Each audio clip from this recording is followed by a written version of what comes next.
सातारा आणि देवळाई परिसरातील नागरिकांचे जुने लेआउट मंजूर आहे। बांधकाम परवानगी त्यावेळेस तात्कालीन ग्रामपंचायतीने 25 ते 30 वर्षांपूर्वीच दिलेल्या आहेत। नियमानुसार त्यांनी शासनातर्फे अधिकार असलेल्या ग्रामपंचायतीच्या परवानग्या घेतलेल्या आहेत।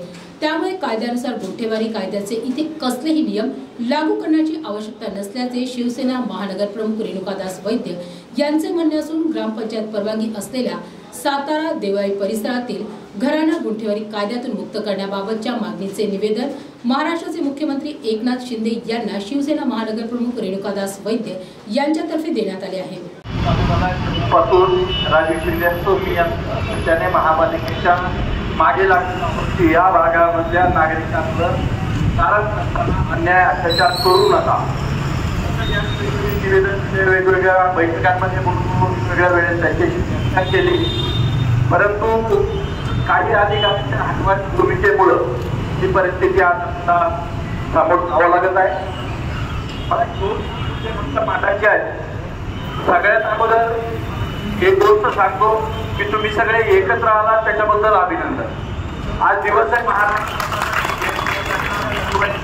आहे आणि या दिनाचं औचित्य साधून आपण सगळे एकत्र आला त्याबद्दल मनापासून सर्वप्रथम तुमचं अभिनंदन करतो। महापालिका मागच्या 4 वर्षापासून वकील साहेब अस्तित्वात नाही, नाहीतर राजू शिंदे असो राजू वैद्य असो प्रशासनाला घात होणार, नागरिकांच्या फायद्याचा नागरिकांच्या हिताचाच निर्णय घ्यायला लावणार। आतापर्यंत आम्ही मागच्या 15-20 वर्षामध्ये महापालिकेत काम केलेलं आहे। याचे आपल्यापैकी बरेच जण आम्ही या ठिकाणी याच्यासाठी आलो। एक तर गुंठेवारी कायदा हा आम्ही समजून घेतला पाहिजे। गुंठेवारी कायदा हा इलिगल कन्स्ट्रक्शनला लीगल करण्यासाठी गुंठेवारी कायद्याची निर्मिती झाली आहे। त्याच्यासाठी निर्मिती झाली त्या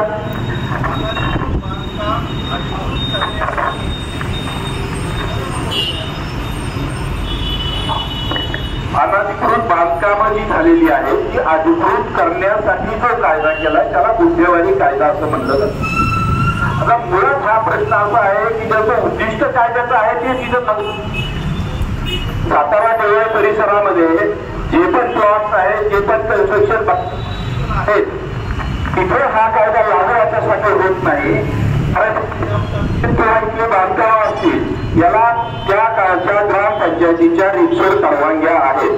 म्हणजे त्याला आपण अनधिकृत म्हणू शकत नाही। म्हणजे तेच अनधिकृत नाही अधिकृत करण्याचा प्रश्न येतो कुठे, तर गुंठेवारी कायद्याचा प्रश्नच येतो कुठे।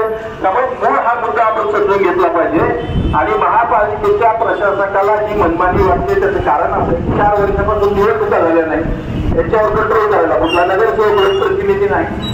त्यामुळे यांच्या जो मस्ती आहे माज आहे हे जे माजल्यासारखी भाषा करतात की तुम्ही लोन काढून गुंठेवारी बघा, ही जर तुमची बोलायची पद्धत असेल तर आपण निश्चितपणे लोकशाही मार्गाने जाऊ।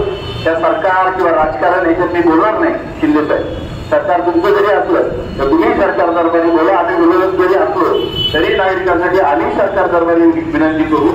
माझी विनंती सगळ्यांना अशी आहे की आपण जे काही निवेदन दिले असतील तरी कृपया एक कॉपी जर मला किंवा शिंदे साहेबांना आपण दिली तर आम्ही याच्यामध्ये न्यायालयाचा दरवाजा ठोठावून याच्यामध्ये राज्य शासनाच्या नगर विकास विभागाला